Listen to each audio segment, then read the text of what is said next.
Hvordan har Danmarks rolle ændret sig siden 1914 til i dag? Hvis vi starter med at kigge tilbage til 1. verdenskrig, perioden 1914 til 1918. Danmark blev den 5. august 1914 stillet over for et afgørende valg. Skulle Danmark stå på tysk side og acceptere anmodningen om miner på de danske adgangsveje, så engelske soldater blev hindret i at angribe den nordlige del af Tyskland, eller skulle Danmark afvise og dermed automatisk vælge englændernes side? Danmark havde ikke længere mulighed for at stå så neutralt, selvom det var den danske politiks grundtanke.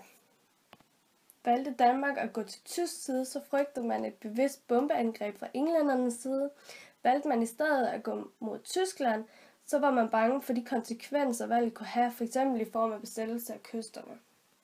Selvom Danmark ønskede at stå uden for krigshandlingerne, så var landet nu nødt til at træffe en beslutning, og Danmark valgte derfor at gå med til den tyske anmodning.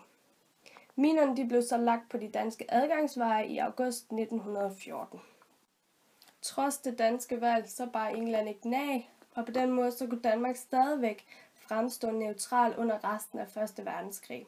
Man kan derfor sige, at det var første gang, den danske politik blev udfordret i forhold til sin neutralitet. I kølvandet af Tysklands nederlag under 1. verdenskrig i 1918, så fremstod Danmark mere og mere selvstændigt. I og med, at under 1. verdenskrig, der var Danmark tvunget til at føre en tysklandvenlig udenrigspolitik. Grunden den strækker sig helt tilbage til slaget ved Dybbøl Mølle i 1864, hvor de tyske småstater de blev samlet til et stort rige, og på den måde var den danske nabo blevet stor og magtfuld. Under 2. verdenskrig 1939-1945, der valgte den daværende danske statsminister Thorvald Stauning at føre en neutral udenrigspolitik. Men igen der var politikken præget af den her tyske venlighed. Det var i den her sammenhæng også her, at det Munkske system det blev grundlagt af Peter Munk. Systemet det gik ud på, at Danmark skulle holde sig neutral over for Tyskland, både i forhold til militæroprustning, men også i form af udmeldinger. Danmark valgte derfor at indgå en ikke-angrebstraktat med Tyskland i maj i 1939. Ikke fordi man var på tysk side, men fordi hvis en eventuel ny verdenskrig skulle bryde ud, så vurderede man i Danmark, at man alene som småstat ikke kunne gøre noget, hvis en stormagt troede. Trods den her ikke-angrebstraktat, så valgte Tyskland at besætte Danmark den 9. april 1940. Efter 2. verdenskrig, der var forholdet til Tyskland ikke længere en afgørende del. Danmark fokuserede i stedet på, hvordan man skulle forholde sig til Øst- og Vestkonflikten. Skulle man igen forsøge sig med den her neutrale udenrigspolitik, eller skulle man indgå i et fællesskab med NATO? Kigger vi på bilag 1, del 1, som er en starttekst til erindringsbogen, som Erik Scavenius udgav efter 2. verdenskrig, så ser vi her en beskrivelse af den afgørende rolle, som stormagten har på den danske udenrigspolitik. Der står blandt andet skrevet: Bestemmende for dansk udenrigspolitik må derfor, uanset vores ønsker og forhåbninger, nødvendigvis til et hvert tidspunkt blive Danmarks stilling mellem stormagterne. Man kan altså sige, at det ses, hvordan den danske regering og rigsdag alene ikke råder over den danske udenrigspolitik, men at der er forskellige elementer, som spiller ind og kunne påvirke den. Lidt ligesom jeg har beskrevet tidligere. I 1945 der blev Danmark som medlem af FN, og i 1948 der gik der rygter om, at Danmark de skulle indlemmes i den sovjetiske blok, og derfor så søgte Danmark allieret.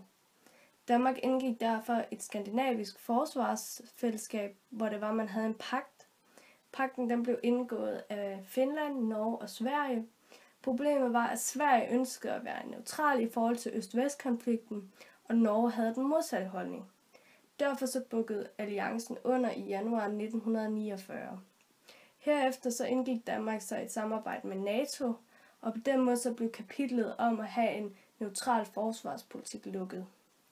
Og alligevel ikke helt, fordi den danske regering gik stille og balancerede med grundideen om ikke at provokere hosliggende stormagter, samtidig med at NATO krævede oprustning af militæret. Den danske grundidé den kom så til syne, da Danmark sagde nej i 1953 til at danne permanente flybaser i Jylland, og i 1957, da man sagde nej til at benytte atomvåben i den danske hær.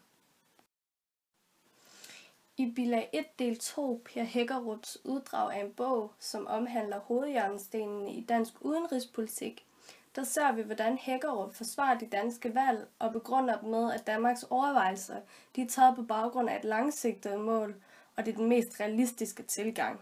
Han skriver blandt andet også: Danmarks muligheder for at påvirke den internationale udvikling er ikke store, men det fritager os ikke for et moralsk ansvar. Man kan derfor sige, at valget om at takke nej til flybaser i Jylland og atomvåbner i hæren, altså ikke var fordi man ønskede at gå imod NATO, men fordi det var ifølge dansk udenrigspolitik moralsk forkert. Selvom Danmark gik imod strømmen i NATO, så var Danmark stadig et medlemsland. Danmark spillede også en vis rolle i NATO i 1979, hvor NATO vedtog dobbeltbeslutningen. Den gik ud på at opstille et stort antal medlemsdistanceraketter med atomladning i Vesteuropa. Efter at Danmark havde så stemt ja, så var Danmark imod nogle af de konsekvenser, som aftalen medførte, og derfor så fik Danmark nedsat fodnoter i aftalen. Efter den kolde krigs afslutning, som varede fra 1945 til 1989, så var Danmark altså gået fra at være et neutralt land til at være en aktiv del af det internationale samarbejde. Danmark har blandt andet hjulpet til i Østersøen, hvor Estland, Letland og Litauen blev til nye stater og ønskede at løsrive sig fra Sovjetunionen. Danmark var et af de første lande, som anerkendte deres selvstændighed og startede et samarbejde, både økonomisk, militært og kulturelt.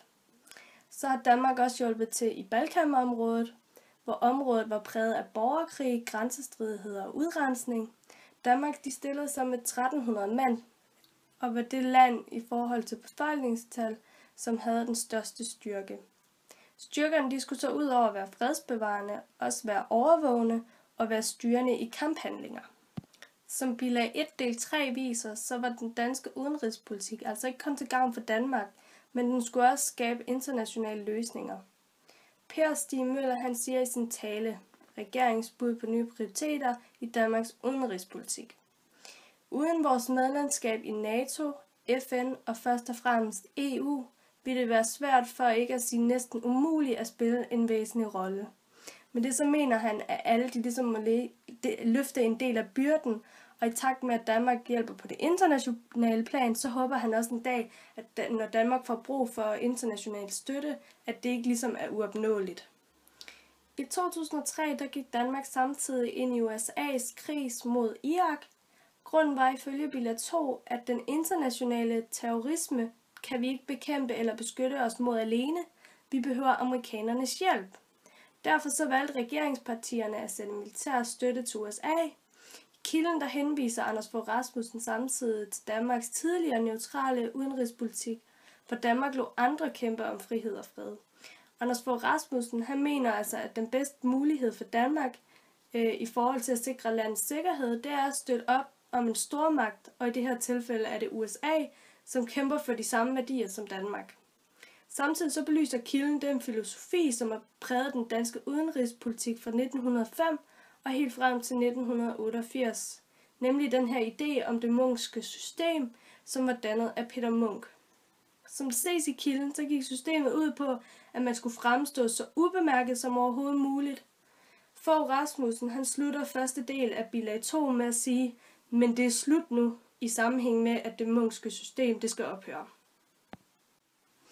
I bilagets anden del, som er et uddrag af en kronik omkring beslutningen om Irak-deltagen, beskrevet et år efter, der fremlægger Anders Fogh Rasmussen, at grunden til den danske regerings støtte, det var i høj grad usikkerheden omkring anvendelsen af masseødelæggelsesvåben.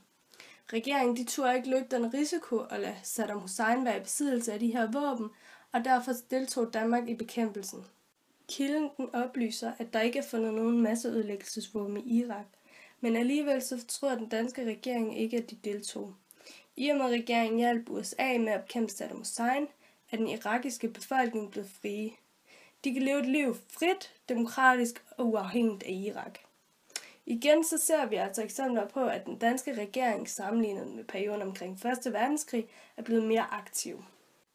Bilag 3, som er et uddrag fra kronikken Fra blød til hård sikkerhedspolitik, skrevet af Knud Vilby, der sætter Vilby spørgsmålstegn ved den nye politiks dagsorden. I takt med, at Danmark sætter ind i kampen om bedre levevilkår, så sker der automatisk en omvæltning i måden, hvorpå det bliver gjort, det mener Knud Vilby.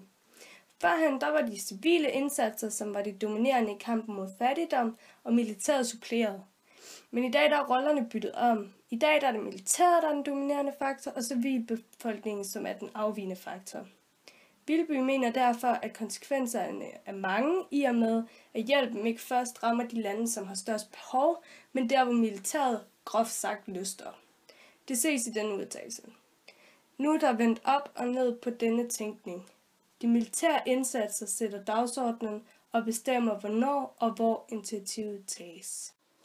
Kigger man overordnet på den danske udenrigspolitik igennem årenes løb, så kan man sige, at Danmark er gået fra at være så neutralt som muligt, til nu at være et land, som aktivt engagerer sig i problemer og konflikter på international plan. Der sættes dog enkelte spørgsmålstegn ved, om hvorvidt det internationale fokus gavner de konkrete lande på fattigdom, og ikke måden, hvorpå et land styres, påvirker borgernes levevilkår.